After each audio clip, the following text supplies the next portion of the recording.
He stood at the edge of the parking lot, rain soaking through his only good shirt, staring at the crumpled rejection letter in his hand. Number 47 attempts.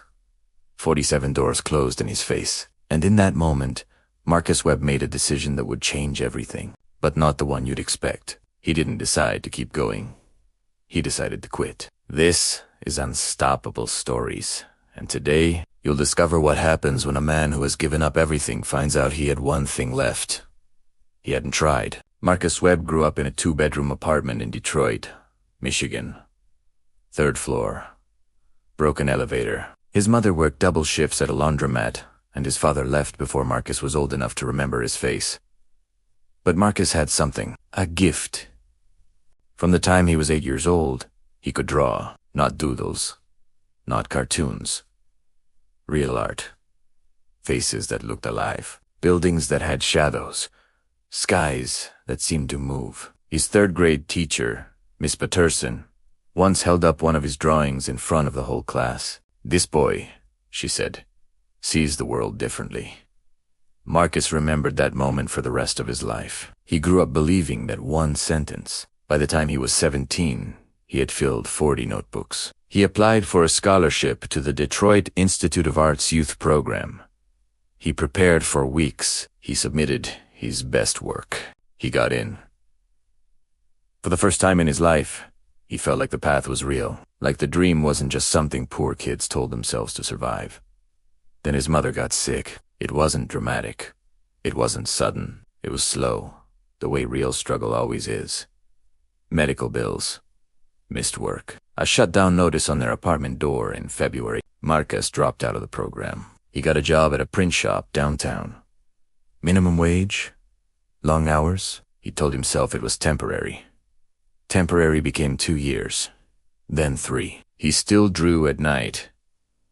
On the backs of receipts on paper bags, on whatever was close. But the notebooks got fewer, and the doubt got louder. At 24, Marcus decided to try again.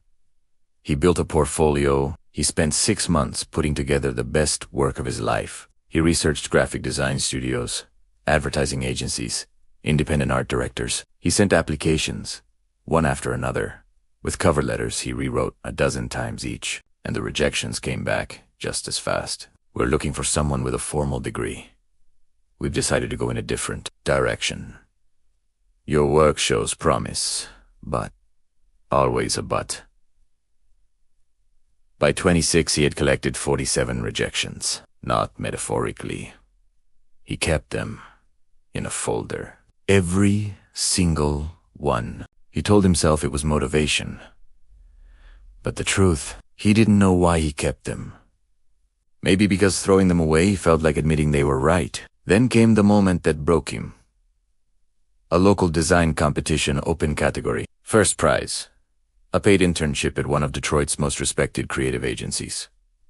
Marcus entered. He worked on his piece for 3 weeks. He barely slept.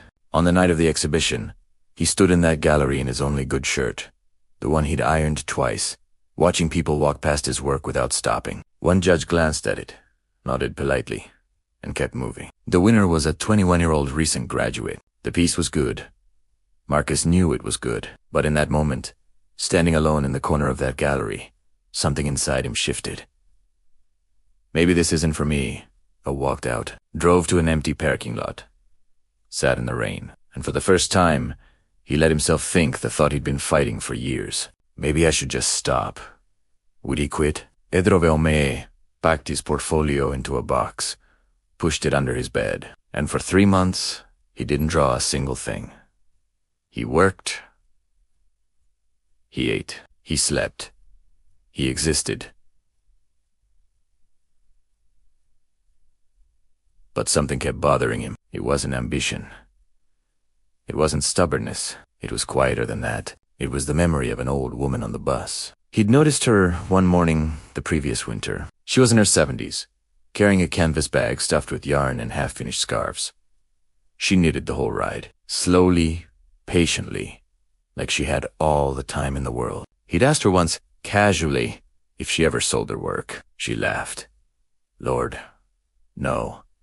I'm terrible at it, but I've been doing it for 40 years. Then why keep going? He asked. She looked at him like it was the strangest question she'd ever heard. Because it makes me feel like myself, she said. What else would I do?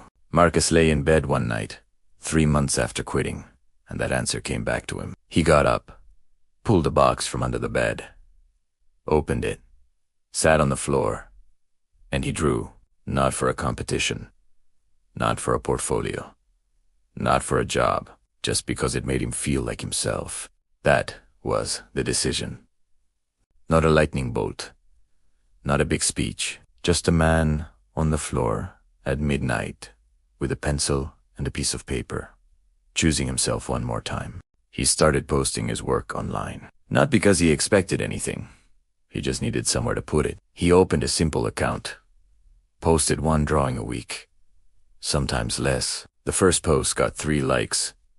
2 of them were his cousin. The second got 11, kept going. Months passed. He started sharing the story behind each drawing. Small captions. Honest ones. A portrait of his mother. A sketch of the print shop where he worked. A drawing of the parking lot where he almost gave up. With the caption, "This is where I almost stopped. I'm glad I didn't." That post got 200 shares overnight. He didn't understand why. Then the messages started coming. "I almost quit my dream last year. I needed to see this. This is me, right now. Thank you for not stopping. I've been sitting in my own parking lot for weeks. This woke me up." Marcus read those messages over and over. He wasn't just drawing anymore.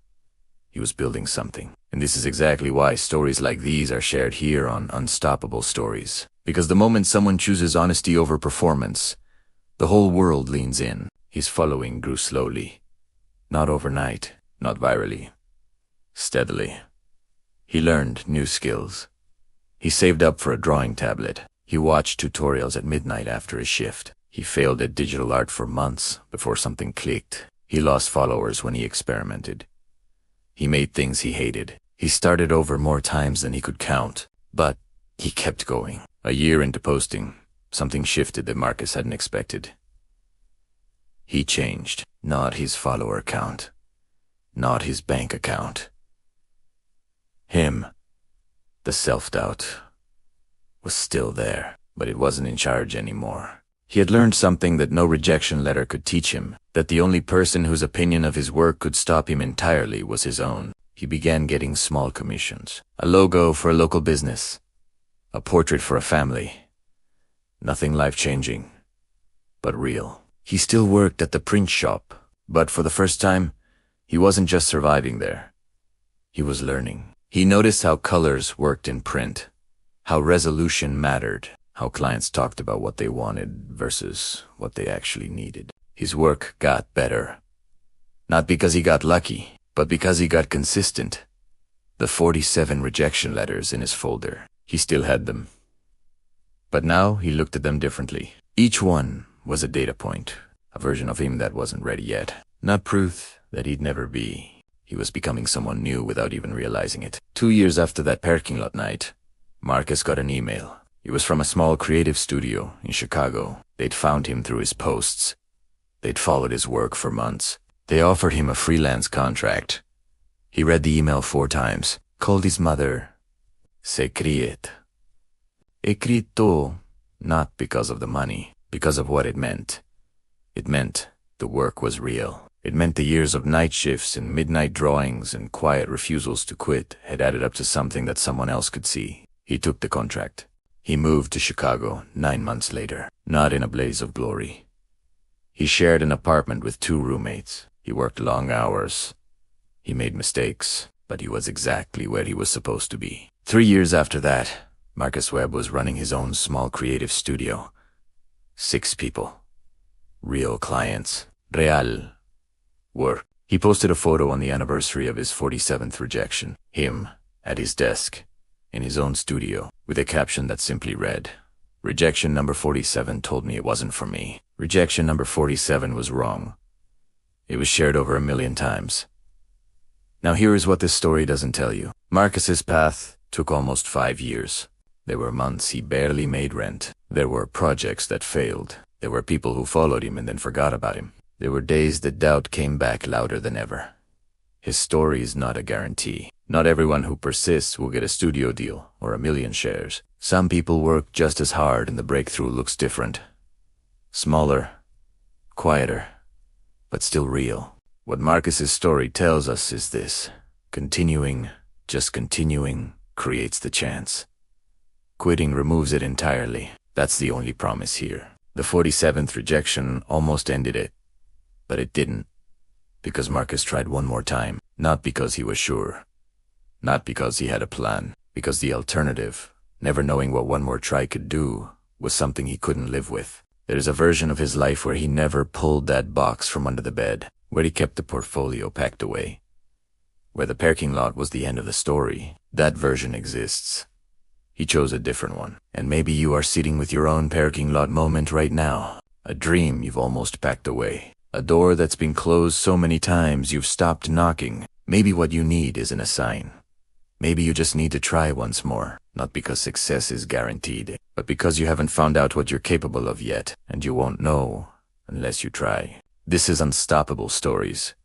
Because every great success story begins the moment someone decides that this right here is not where their story ends. What was the moment in Marcus's journey that hit you the hardest? Have you ever stood in your own parking lot, ready to give up? Tell us in the comments below. And if this story reminded you that one more try is always worth it, subscribe to Unstoppable Stories for more powerful journeys of resilience, courage, and the unbreakable human spirit.